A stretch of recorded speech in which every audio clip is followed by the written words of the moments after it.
So we're talking about the warm-up today, and one of the things that we need to look at for number 1 is how many terms do we have? We have 4 terms. So what kind of factoring method am I going to do? Grouping. So there's 4 terms.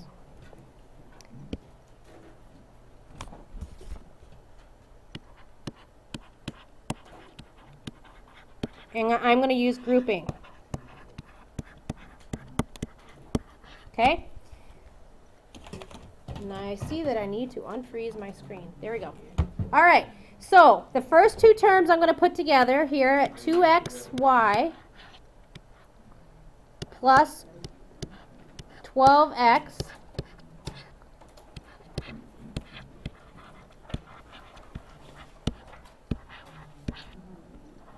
okay? So in the first group, what can I factor out? What can I factor out of the first group, guys? A 2x. So when I take out a 2x, I have y plus 6. What can I take out of the second group? A 3.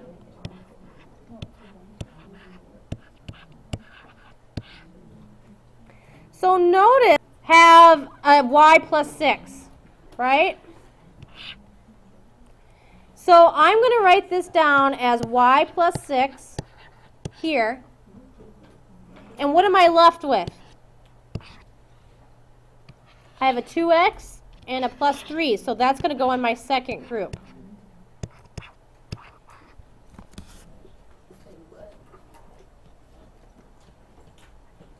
All right, so that's how we factor by grouping. Number 2, all we're supposed to do is find the greatest common factor of all 3 terms. So what goes into all 3 terms on this one? So I'm going to take out a 3. What else?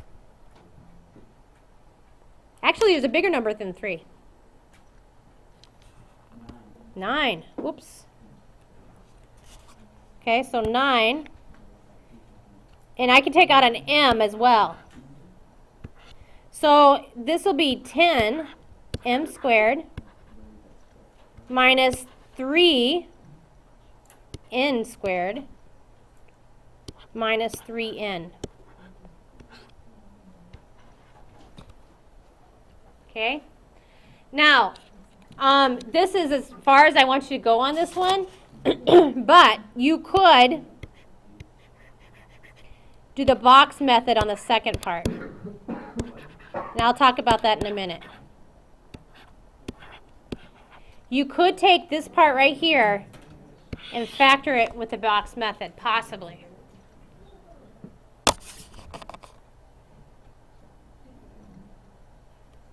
Okay, so for number 3, how many terms do we have? 2. If we have 2 terms, which factoring method are we going to use?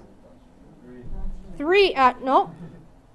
There's 2 terms. We are going to use the method called difference of squares.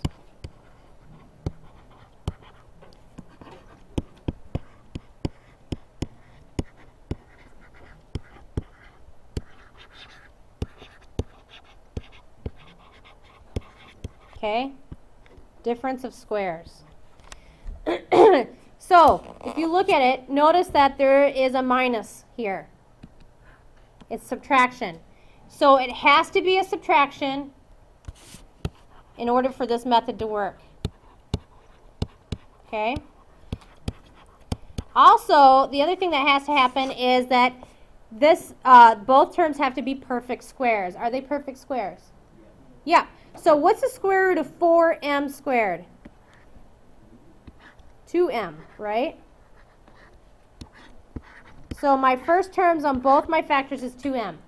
What is the square root of 9n squared? 3n. So one is going to be a positive and one's going to be a negative. And this is what we did the Friday before break. Was the difference of squares. Okay? Those ones are probably the easiest ones to do. in my opinion. Okay, the last one, we have how many terms? 3. 3 terms. So we are going to use the box method for this one. We could also use the quadratic formula. And we're going to talk about that in a little while. Okay? But I want to use the box method with this. So, set up our box. My first box in the top left is going to go 9a squared. And my last box on the bottom right is going to be a 4. So 9a squared times 4 is 36a squared. One of the things I want is that notice that this is a negative first and then a positive. Whenever you have a negative first and a positive, that means both your factors, the second term is always going to be negative. Okay, so make sure that you go ahead and write that out.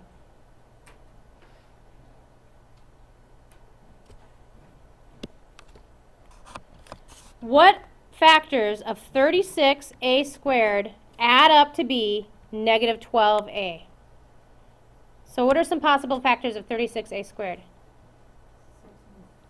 Yeah, 6 and 6, right? We can have them both be negative, like we said earlier. Negative 6 plus negative 6 is negative 12. Okay, so that equals this term right here. That's what we want. So I'm going to put a negative 6a here and a negative 6a here. Okay, top row. What can I factor out of that top row? A 3a. What can I factor out of the bottom row? A 2. And it's going to be negative, remember. How about the first column? 3a again. And negative 2. So, our factors are 3a minus 2 and 3a minus 2.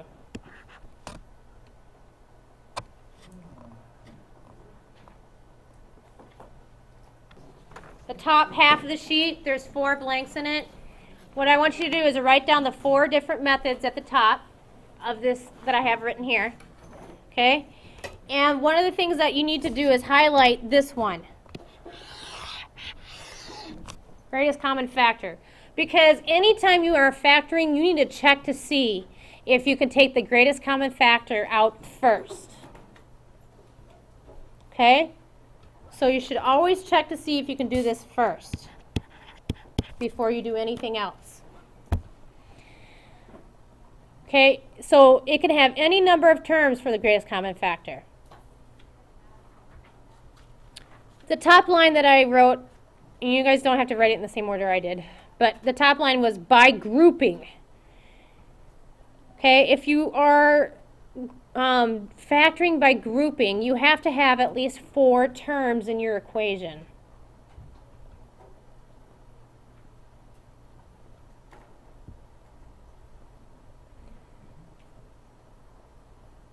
The third method there is the box method. It has to have 3 terms.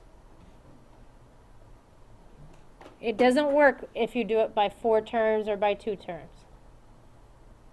And then the last one is the difference of squares. It has to have 2 terms, it has to have subtraction in it, and it has to have perfect squares. In other words, you must be able to take a square root of the 2 terms.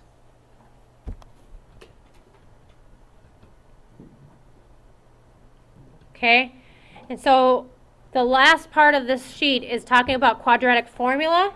That is the last thing that you would try. If you can't get the box method to work, you could do that. Okay? The thing about this, like I told you guys, is it's problematic because people tend to sometimes when they are inserting a number for B or A, if it happens to be negative, it messes everything up. So when you're putting it into your calculator, make sure that you use parentheses.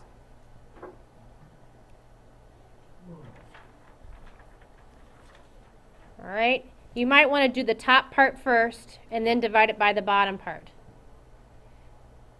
Just be careful.